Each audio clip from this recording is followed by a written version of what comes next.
Good evening and welcome to another episode of Goosebumps Podcast, Can Be Murder. I'm your host, Bumps in the Night, your ghostly host with the most. Today I'm joined by three other co-hosts. Today I have with me the Grinch. Hello.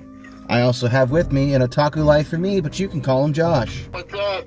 And last but certainly not least, we have Dead Shock Studios, also known as Brandon Sime. What's up, everyone?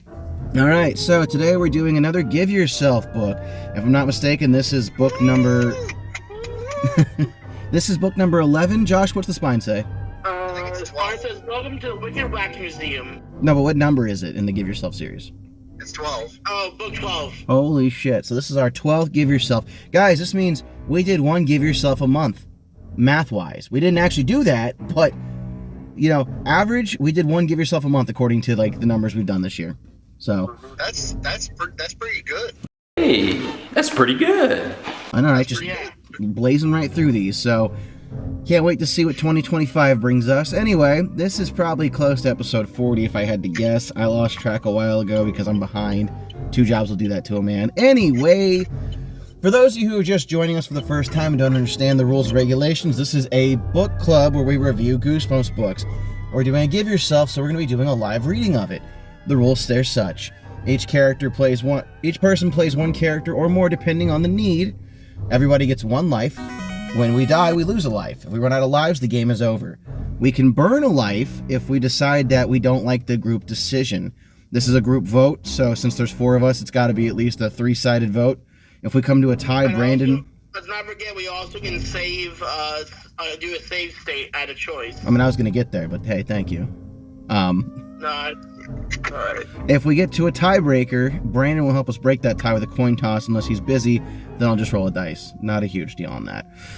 As Josh states, we have quick save slots as well. We each get 1 quick save where we get a point in the story where we decide maybe we don't think the decision's going to go well, so we're going to use our quick save there. So, with that being said, grab your copy of the Wicked Wax Museum and read along with us. All right. I'm going to read the first page in the book, and this is all caps, so I gotta kind of go with it. Ready? Beware, do not read this book from beginning to end. Your history class takes a trip to the new wax museum. You and your friends, Liz and Jake, will hope the trip will make history less boring, but you have no idea what the Wicked Wax Museum has in store for you. First, Jake vanishes. Do you and Liz stay in the museum to find him, or do you leave to get help? If you stay, look out for strange men in doctor's masks. Keep out of the steaming room if you can. Yeah.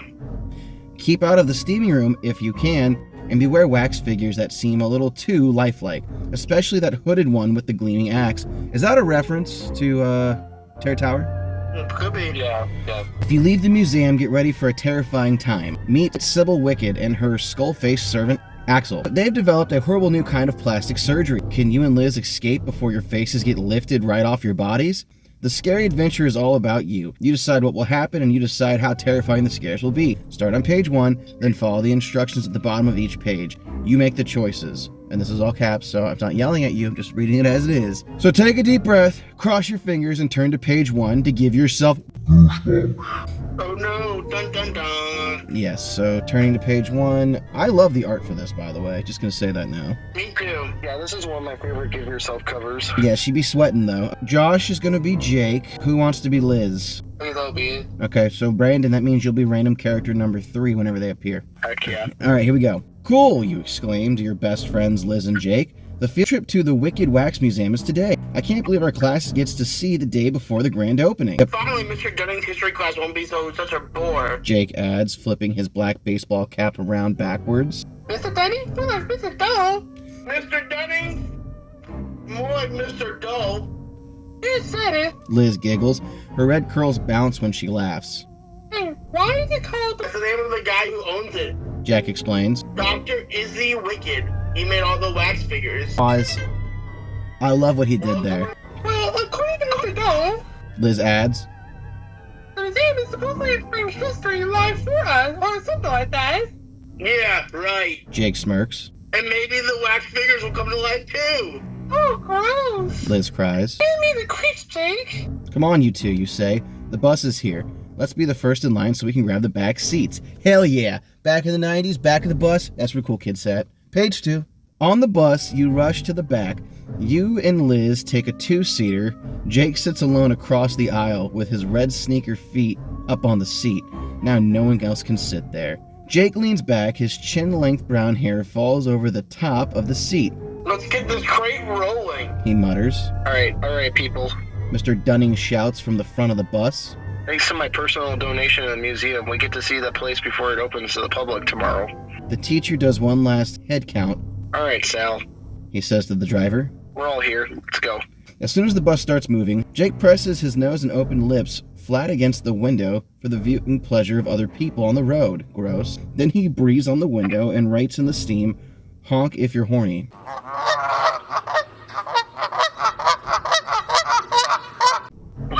Honk if you hate history. Honk if you hate history. Looks the same to me. Honk, you say laughing. Liz adds, "You and Liz are honking so loud you don't see Mr. During coming down the aisle. He looks mad." Page 3. That's enough of you three. You're always making trouble. The red-faced Mr. Dunning sputters. If you hate history so much, you can just wait for the rest of us in the lobby. "Oh, brother," you groan. "There goes our fun." Minutes later, the bus pulls up to a stone building. Mr. Dunning leads the class into the lobby of the Wicked Wax Museum. A scowling woman in a purple turban and gold bracelets sits inside a ticket booth. These 3 students will not be going in. Mr. Dunning tells her. He turns to you, Jake, and Liz, and points to the bench over to the wall. Sit there, you little monsters, and you'd better still be sitting there when I come back. The class leaves you Okay, behind. whoa. Did you just call us little monsters? He did. Yeah. But hey, to be fair, you're a pretty big history boner. Yeah, I could see you as a teacher, Josh. You got your cute little bow tie on, your fucking plaid shirt tucked into your fucking tight khakis. Somebody talks shit about history. If someone's talking shit about the, ancient Greece, you'd be like, "Get the fuck out of my class!" I done that in English when someone was talking about the Odyssey. All jokes aside, I could see you definitely calling someone a monster if they didn't respect you. Because, dude, this guy obviously loves this place so much, he paid money. Like, he helped build this place. That's true, too. That's why I can see why he's a little upset. Outside thought looking in, is it possible that he's in on the evil? He could be. I haven't read it, but let's just put a pin in that I don't trust him. Mr. Dunning's a little sussy, you know what I'm saying? All right. The class leaves you behind as they enter the halls of the historic exhibit. A red door closes after them. Jake manages to sit still for a few minutes, then he jumps up and says, I think it's time for us to take a little tour of our own. All right, jump to page 75. Jake, don't! You whisper loudly as he disappears through the red door. You glanced at the ticket lady. She's busy with something in the booth. Jake! You call again. We're already in enough trouble. You jump up from the bench and you try to grab the door before it closes. Too late, the red door slams in your face. Oh, hey, open up. You hear Jake yelling through the door. He rattles the knob. Liz leaps up to help you push the door open. It won't budge. Stop kidding around, Jake. She scolds. Help. Jake screams again. He really does sound scared. Then you hear a whirl-like motor starting up. The click of gears mingles with Jake's cry. Jake! You shout. There's no answer. You press your ear against the door and listen. I think something really is wrong, you whisper to Liz. His cries are getting farther away. We have to get in. You shake the door handle and you give it one last push. Suddenly the door opens easily. Darkness greets you both. Darkness imprisoning me. All that I see, absolute horror. Darkness and the loud whirling of a motor. No sign of Jake. Alright boys, time for our first decision. If we're going in after Jake, we can turn to page 30. If we decide to get help first, we can turn to page 111, but we have to hurry. Starting with Brandon, what do you want to do? Page 30. Grinch? Page 30. Jake? Page 30. I'm gonna be real with you, man. Like, I'm spiteful as fuck. You shouldn't have gone in there. I dead ass would have gone to get help. If you got killed, you got killed. If he dies, he dies. But group rules, page 30. Fair enough. I respect that statement. Again, it's nothing personal. You know I love you. But if I tell you not to go in somewhere, and then you think you're gonna be a rambunctious little scamp, and then P. Diddy's fucking time machine kicks in and takes you, that's you. I know. I'm gonna be like, Josh, no! You get pulled away. Right to come back and haunt you, and then in the middle of the night, just out of nowhere, your hand will start hitting you in the face, and you won't be able to see me. But I'm saying, why are you hitting yourself? Yeah, Why are you no. hitting yourself? Yeah, if you get taken by P. Diddy's time machine, instead of that, what's gonna happen is every doorknob in my house just gets sticky. It's like, ooh, I've lotioned the doorknob. You'll never get out. But I'm just saying, personally, I would try to get you help, but in the same breath, you fucked around. Now you're finding out. But we're here now, so we're going to page 30. No time to lose. Jake needs your help. You step into the darkness. Liz clutches your arm. Ayy, you got Riz. I don't like this phone sound. She stammers. You don't like it either. But it's too late to turn back now. The heavy red door slams shut behind you. A thick bolt slides into place on its own. You're locked in. Slowly, your eyes adjust to the strange red light that fills the room. Then you see what's making the motor sound. Ahead of you is a conveyor belt that moves slowly through a velvet streamered opening into a black tunnel. It reminds you of those luggage carousels at the airport. But there's no suitcases on the conveyor belt. Instead, there's a body, Jake's, and it's moving slowly away from you. His red sneakers are disappearing into the tunnel. Then you notice something else. Out of the corner of your eye, you see something move across the room. It's only a shadow, but there's definitely something there. What is it? If you want to find out what's moving through the shadows, turn to page 93. If you ignore it and just go after Jake, turn to page 18. Brandon? I'm gonna be honest, 18. Grinch? 18. Josh? 18. Alright, page 18. You already say I'm fabulous. Fuck that guy. I'm just saying. Bro, you got captured by a conveyor belt. That's like a rattata beating you at the start of your route. Alright, ready? Here we go. Page 18. Jake, you stupid slut! You shout. You lunge to pull him back by his feet. Before you can grab his sneakers, a steel door slams down over the opening. You pull your hands back just in the nick of time, Indiana Jones style. Pulling on the low platform in front of the conveyor belt, you bang on the steel door. Jake! You shout. The door slides up. The conveyor belt starts moving forward. You're so startled you lose your balance. Splat! You fall flat on your face. You're on the belt. Liz! You cry in terror. Get me off this thing! So, pause. Is this thing like sticky? Like a rat trap? I'm just trying to figure out why Jake couldn't just get off the belt and now you're stuck on it. I'm wondering if it's got like glue or some shit, you know? Anyway, Liz jumps onto the belt to pull you off. The belt speeds up. Now both you and Liz are being dragged along the tunnel. Up ahead, Jake lies motionless on the moving belt, and at the end of the tunnel, a sign flashes on and off. It reads, "This way to the steaming room." Oh, God. We're done. Yeah, we're about to get cooked, literally. Turn to page 40. Steaming room? You ask Liz. What do you suppose that is? Liz only shakes her head, and the conveyor belt comes to a sudden stop. You squint, trying to peer ahead in the darkness. You're about to call out Jake's name when you hear voices. Let's get him off this belt. Says one man. Dr. Wicked wants this one steamed right away. We'll do him first and then get the others. Says a second man. Steamed? You gasp. Hey, we might be seeing others. Liz cries. Shh, listen, you say as the voices begin to argue. Maybe we should skip the steaming. One man says. If Dr. Wicked wants us to be finished in the time for the opening tomorrow, we might just have to go on to the next step. No way. The other man says. You know we can't skip any steps. If the steaming is skipped, nothing goes right. Okay, let's just get this kid in the tube. You and Liz glance at each other in horror. Jake's always had a knack for getting into trouble, but this time, he's out of his own league. Turn to page 59. Fucking Jake. Oh, we totally would have just gone to get help, because now we're all gonna die.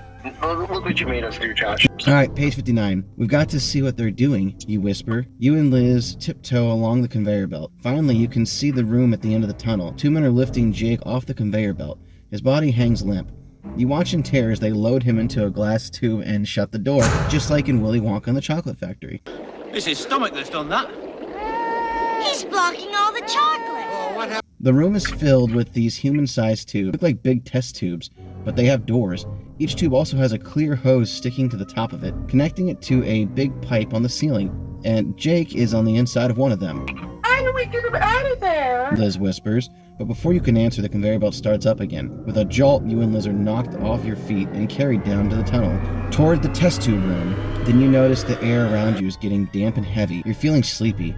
Very sleepy. Oh shit, they got that special lotion. You spot purple smoke hissing from under the conveyor belt. Sleeping gas! It registers in your brain, but your body is now helpless to do anything about it. It's all you can do to rock your head side to side so you can see where you're going. You and Liz are headed straight into the waiting hands of two men in gloves and doctor's masks. Turn to page 133 to see what happens next. The two men in doctor's masks drag you and Liz off the belt.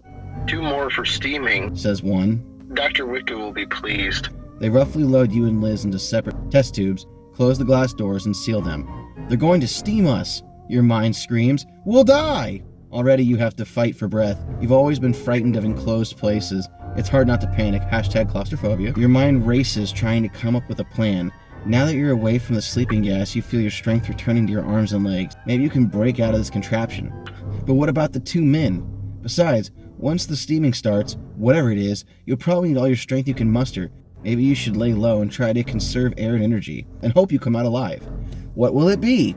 If you fight to escape, turn to page 107. If you stand perfectly still to save oxygen, turn to page 47. All right, I'm gonna pop in here with a quick save. I feel like this is gonna be vital. So I'm voting 107. Grinch, what do you think? 47, I guess. One for 107, one for 47. Josh 47. and Brandon. I'm gonna go 107. All right, you want to flip a coin, or do you just want to accept the fact that we quick saved anyway? So if we flop, we'll come back. Oh, I can flip a coin. I'm willing to gamble here. Flip that coin. Let's do a little gambies. Oh my God, we didn't fucking call heads or tails. We did this last time too. All right, let's do it again. Tails 47, heads 107. Flip it. Heads. Okay, so we go to page 47. So you try to save oxygen in this glass prison by standing perfectly still. Apparently Liz has the same idea. She breathes slowly inside her tube. You can't see Jake at all. His tube is filled with a cloud of white steam. Your mind works in overtime. What's this all about? Those two men talked about getting you ready for Dr. Wicked. They said the steaming was just the first step. First step of what? You're not sure you want to know. You'd rather just get out alive. Steam whooshes in through a hose on the top of the test tube. You brace yourself for the pain, but it never comes. Instead, your pores open up as the steam gives your skin a deep cleansing. It's hot, but not so hot you can't stand it. Then, as suddenly as the steam appeared, it clears. You see you're moving again. The test tubes are lined up along a rolling track. Jake's tube is far ahead of you, rattling as it goes. Behind you, Liz looks as surprised as you that it's over. You raise your hand to the glass and wave at her. As you do, you bump the latch on the glass door, and it wiggles loose. Turn to page 4. You know a chance to escape when you see one. You push the door, it swings open. Immediately, the test tubes stop moving. You jump out. The men with the doctor's masks are nowhere in sight. You run back to Liz's tube and unseal her door. Thanks. Liz exclaims as she jumps out. Are you all right, you ask? I'm fine. She assures you. But what about Jake? I can't see him anymore. He just disappeared that opening in the wall. Liz is right. Jake's test tube is out of sight. You run to the opening in the wall, but when you peer in, you can't see Jake's tube. But what you do see is so frightening, it makes the hair on your balls stand up. What you do see is so frightening, it makes the hair on the back of your neck stand up. It's the next step, and it couldn't be worse. A sign at the end of the long tunnel flashes these words: Skin Scraping Center. They're going to skin Jake alive! You breathe in horror. What do you mean, skin Jake alive? Liz cries. Remember one of those guys? One of those masked guys? Talk about Jake getting away? What are you talking to me? Remember one of the masked guys talked about getting Jake ready for the next step, you asked? Jake got through the steaming step. The sign above at the end of the tunnel says Skin Scraping Center. That must be the next step. You mean they're gonna scrape Jake skin off? Liz shudders. Why? I haven't figured that out yet, you admit, but I know we've got to save him. Quick, get back in the test tube. What? Liz cries. Are you crazy? Trust me, you say. It's the only way to follow Jake. There's another way to follow Jake. We just gotta say the magic words.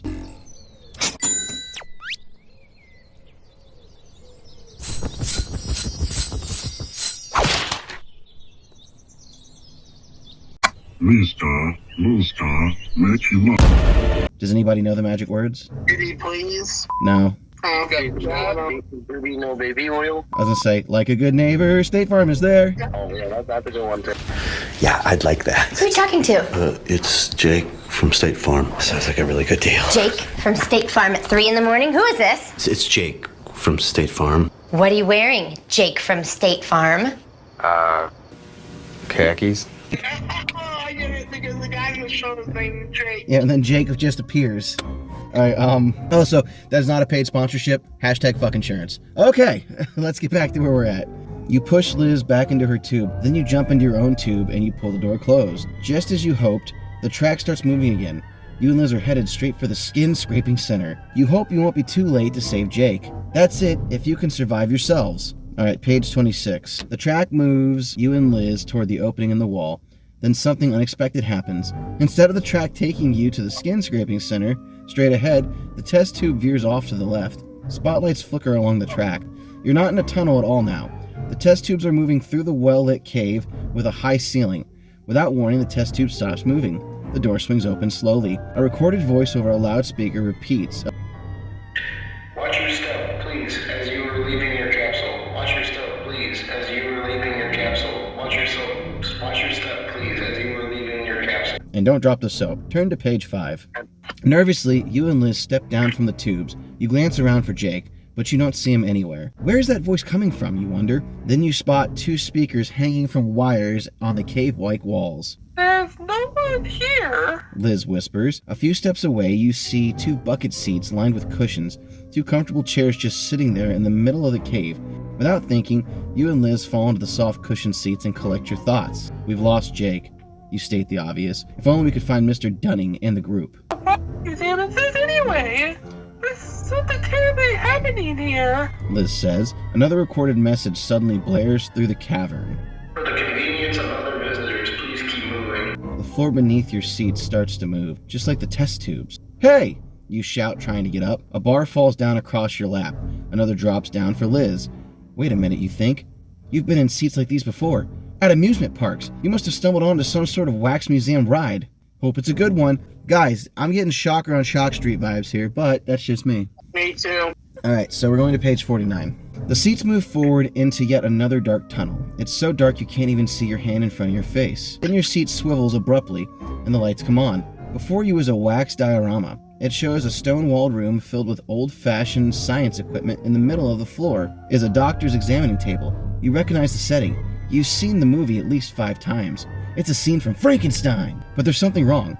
A wax statue of Igor and the creepy assistant stands with his hand on the power switch. His mouth is open as if he's talking to someone, except that there's no one else there. What's more, the examining table is empty.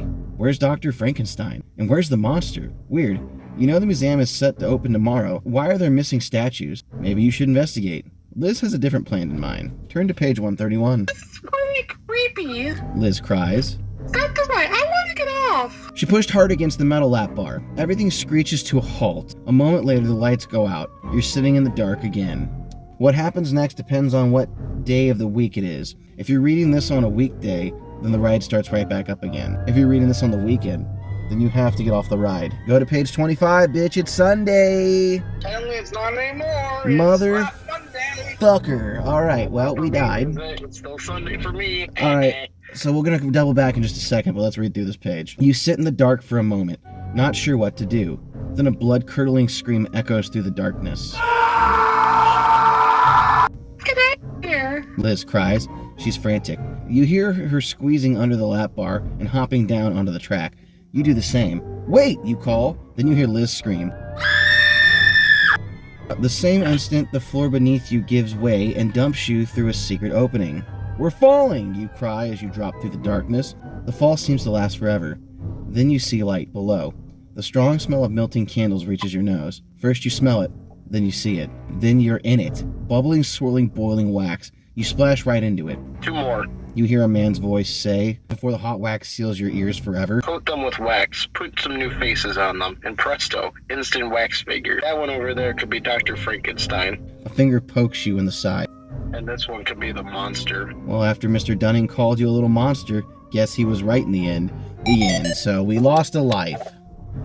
Can't really do much about that. It just happens to be the day it is. So we're going to backtrack. To be technical, it's 12:13 in the morning where I'm at, meaning it's technically Monday. So fuck you, book. We're going to the other page. So page 51. After a second, the bucket seat starts up again. You turn a corner. There's light ahead.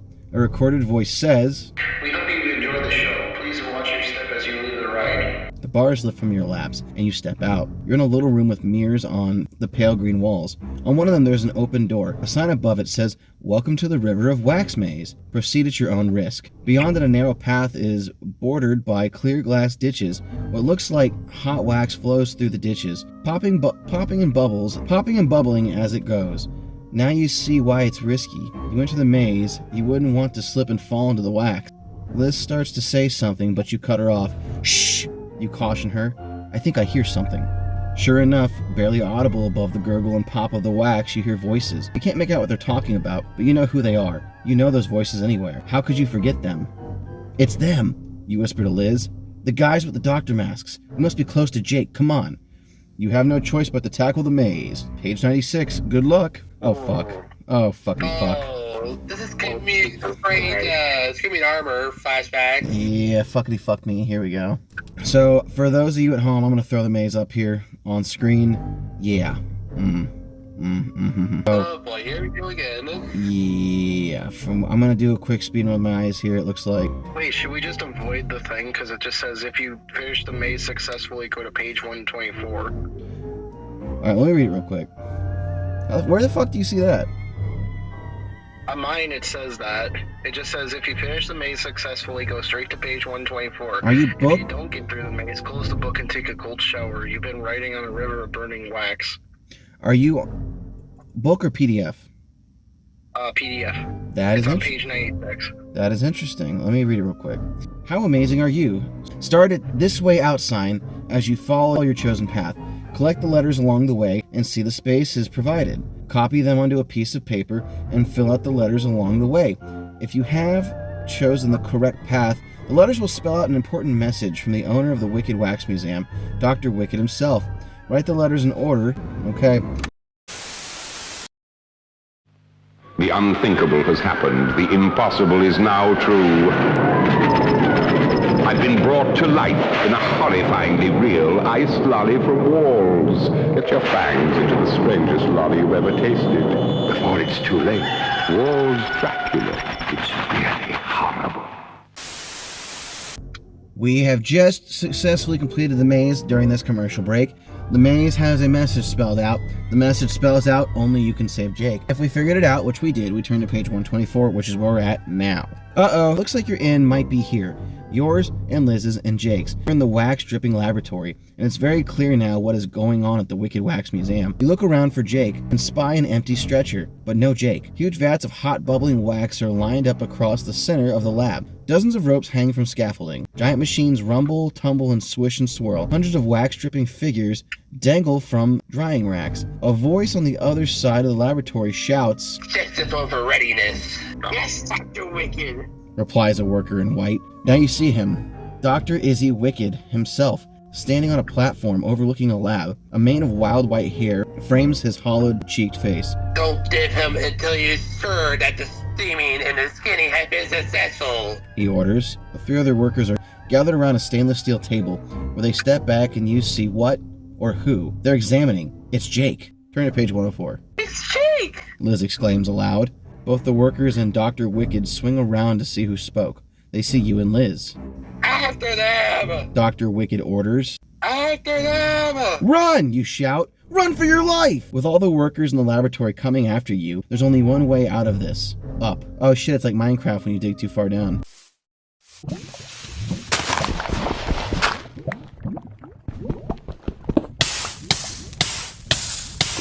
Your thoughts are racing as fast as your feet. You've got it. You could climb up the scaffolding on those ropes. Then you could swing down and tackle Dr. Wicked. It's risky. No, it's more than risky. It's life-threatening. But you have no choice, other than which ropes to climb. You examine them closely. Some look a little too thin to support your weight, because you know you're kind of chubby. Others are thicker, but starting to fray. Which one will you choose? If you go on the thin rope, turn to page 71. If you go to the thick fraying rope, turn to page 80. Brandon, which rope are we riding? I'm gonna go for the thick fraying one. Okay. Grinch? 71. Josh? 80. Oh, okay. I'm also going 80. So, sorry, Grinch, you went out, Wade. We're going to page 80. Go for the thick ones, you instruct Liz. Goddamn right. Motherfucker knows what's good. You and Liz grab the fraying ropes and start climbing. Get them! Dr. Wicked shouts. He's not going to let you get away. Pull! You encourage Liz. Faster! You notice a few strands of the rope coming loose under your hands. Maybe you should have taken the other rope, you think, but there's no time for that now. You've got to climb. It's harder than you thought it would be. The ropes aren't anchored anywhere, so you and Liz swing wildly through the air. What happened next is a total accident. You and Liz were just trying to get away. That's all. But while you were swinging around out of control, you accidentally swing into Dr. Wicked. And Liz swings into the whole row of workers. Like bowling pins being knocked over by a giant bowling ball, Dr. Wicked and the workers fall into the vats of the hot wax below. Their screams fill the laboratory. Dr. Wicked is destroyed. God damn, bro. I know. That's pretty graphic. Dang, that's new. It was them or us, you say to Liz as you slide down the ropes and land safely. Right. Liz says weakly. Them or us. Turn to page 115. Best number ever. Jake! You and Liz exclaim together, but this time as you call out his name with happiness instead of horror. You hurry over to the table where he's tied to, and you pull the tape off his mouth and eyes. What do you think, Liz? You asked, winking at her. Should we unstrap him? After all, he's the one who got us into this mess in the first place. Come on! Jake pleads. This was no pinning for me either, you know. They had it beheading for the half of the century. You and Liz laugh as you untie Jake. He stands up and shakes his legs to get the circulation going and says, So where'd I miss? Liz rolled her eyes. You're just about to give Jake a friendly punch on the shoulder when you hear another familiar voice. Uh-oh, you say. Here comes trouble. Turn to page 65. Mr. Dunning! You, Liz, and Jake all cry at once. What are you doing here? Oh my god, this is some Scooby-Doo shit. Good question. Mr. Dunning says angrily. I'm gonna ask you the same thing. I thought I told you to wait in the lobby. Jake stammers. Never mind that now. I'll deal with you three later. Maybe missing this wonderful trip was punishment enough. We saw everything there was to see and even met the owner of the museum himself, Dr. Wicked. Haven't seen him lately, though. Anyway, you three really missed out on a lot. I hope you learned a lesson after this experience. Oh, sure we have, Mr. Dunning, you say. We definitely, positively sure have. The end. We just killed the owner. We just killed the fucking owner. Nah, fuck that guy, dude. People in the fucking wax feet. Like low-key, yes, I agree, Grinch, we did do something graphic. We committed murder. But it was kill or be killed. Hear me out. It was funny. Man. He's still in jail still, because he's still a person, even if he was crazy. All you gotta do is tell the cops, check the museum. I guarantee there's more bodies. They're gonna say the kids were lying and, think we're crazy. It's self-defense, so you were fine. I guarantee if they check the figures in the museum, they're gonna find people inside them, which means we're safe. Alright, so that was the Wicked Wax Museum. Personally, I felt like we could have seen a little more. If it was pretty streamlined 1, 2, 3, but that's okay. Sometimes stories be like that. I don't always need some shenanigans to enjoy what I'm doing. So, starting with Josh, tell us something you liked about this book. It definitely was a wild ride, and I like the idea of the Wax Museum. I like bringing it back to Vincent Price's The Wax Museum movie. House of Wax, that's what it's called. Brandon, what'd you think about this one? Tell me something you liked. I liked it. It was kind of gave me, like we were all saying, Shotgun and Shock Street vibes, and then on top of it, it kind of made me think of the last episode of Chillology. I know that's a really bad reference to make, but still, it kind of made me think of that too. Grinch, what'd you think about this book, and did you like it? It was very good. It was a lot better than Nice Screaming Armor because we were able to beat this one. Also, I love having the voice the villain like I did with the monkey guy. I forgot you were the villain in Deadly Experience of Dr. Eek. I'm more of a villain than a main character kind of guy, if I'm being honest. I get it. I'm more of a lover than a fighter, but I'm definitely a fucker. Yeah. Well, personally, like I said, I guess I was expecting a little more. I'm not personally butthurt we didn't see the girl on the front, but I felt like that was going to be a good scare there with her Morticia Adams looking ass, but it's okay. We killed somebody, and I like that. I mean, like, if you guys watch my last review, which by the time this comes out, it's old, but if you guys watch the time I reviewed that one book named after my channel, Bumps in the Night, Into the Mall of Madness, the reason I liked that book so much is because they killed people. Like, graphically. For Goosebumps, this was a pretty graphic kill. Granted, Arlstein probably didn't write this one, but they straight madoidled this guy and his workers. They fucking cooked alive. That's A1. Nice. So, I liked it. I'm not gonna lie, that kind of gave me like chillers. Yeah. Or shivers vibe. High key, it's gonna glaze the score for me. So, we're back around the table, starting with Josh. What's something you didn't like about the book? Honestly, I didn't like Mr. Dunning. The history major. Would I take offense to someone saying you found history boring? Would I be upset like it? No. Prodded to get those kids excited about history, not to condemn them for it and stop them from enjoying the Wax Museum. Yeah, okay, that's fair. Brandon, what's something you didn't like about the book? I hate to say it, but I can't remember the name right now for some reason, but Josh's character. Jake. Like, we literally could have just solved this entire book if we just didn't go on the conveyor belt. Yeah, Jake's a little bitch. But, Grinch, what's something you didn't like about this book? Probably that we don't get to see a lot of either the teacher or the professor.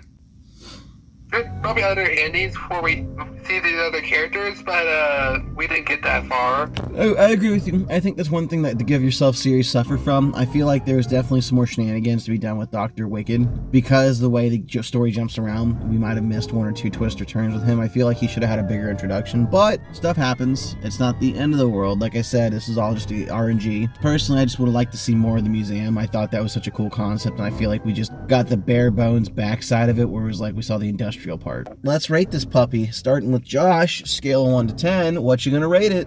7.5. Okay, I think that's a very fair score. All right, Brandon, what would you rate this book? I'll give it an 8. All right. Grinch, what would you rate this book? 8. I'm with you guys. I think it honestly was a good one. I'm going to say 7.5. All right. 31 divided by 4. Shocker, 7.75. We'll do a soft round that up from, or a high C to a low B. This book scores an average of 8 between us. It is a B tier book. And honestly, forgive yourself, it was interesting. Was it as fun as Into the Jungle of Doom? No, that one was a really fun read. But it was enjoyable. I look at this one like I look at the Creeping Coffin one. I think that was such a fun read too. I would definitely go back and read this one. This is going to get another pickup here, October 2025 from me. I'm going to read through it again. Actually, that's something we should talk about as we get further into the series here, which maybe as the podcast gets farther in, we can do a vote. And we could talk about, if we run out of Give Yourselves before we finish the OG series, we can talk about going back and doing one of our favorite ones, just for funsies. Because honestly, Josh wasn't with us for TikTok You're Dead, and I feel like he would have had a lot of fun with that because it was museum-based. I really wanted to. I actually read it, by the way. Yeah, well, it was a fun one. I would go back and do that one again for sure. But like Backwing Hall can suck me. It's a no for me, Dad. Diary of the Mad Mummy, no thank you. But I did enjoy the Dr. Eek one was fun too. That was a good one.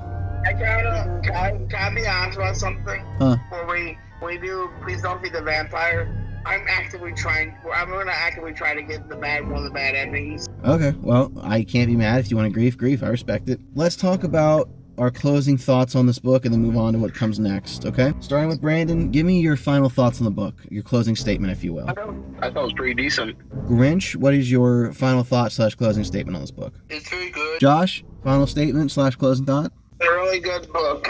Okay. Definitely was worth the read. Yeah, I definitely feel like there's some complexity to it. We did not get to see a lot of stuff unturned, but that's okay. That's what's fun about these. I'm actually looking... By the way, real quick, while I was looking through the book this afternoon, I did find out, yes, the guy with the axe is the executioner. Oh, okay. That's the third time we had this kind of like Easter egg in these stories. Well, that's what's nice about the Give Yourself is that they can do that. Anyway, like I was saying before I got cut off, sorry about that. The complexity of it was that we didn't turn enough stones, but I think that there's definitely potential for some more fun endings. Personally, I haven't got to it yet, but I'm thinking about doing like for each book a detailed breakdown of like how to win, where I go over each and every ending and explain how to get there. So like essentially, page 1 takes you to this, page 2 takes you to this. Here's the first bad ending. Here's the second good ending. Blah blah blah blah. That's what I'm looking at. So yeah, if you haven't checked that one out, make sure you guys check out ADRO's series Bumps in the Night. I'm not just plugging it because it's my name. It was actually a really fun book to read. Don't take my word for it. Ask Josh. It was a good book. It was dark. It had some funny moments. You can go read it for yourselves, y'all. I mean, I'm being serious. Check it out at bumpsinthenight.com and or find it on Amazon. The author's name is ADRO. That being said, this has been another episode of Goosebumps Podcast, Candy Murder. As always, we appreciate your viewership. If you want to be part of the podcast or just talk about Goosebumps, jump on in the Discord. Come on, get over here. Just get the fuck over here right now.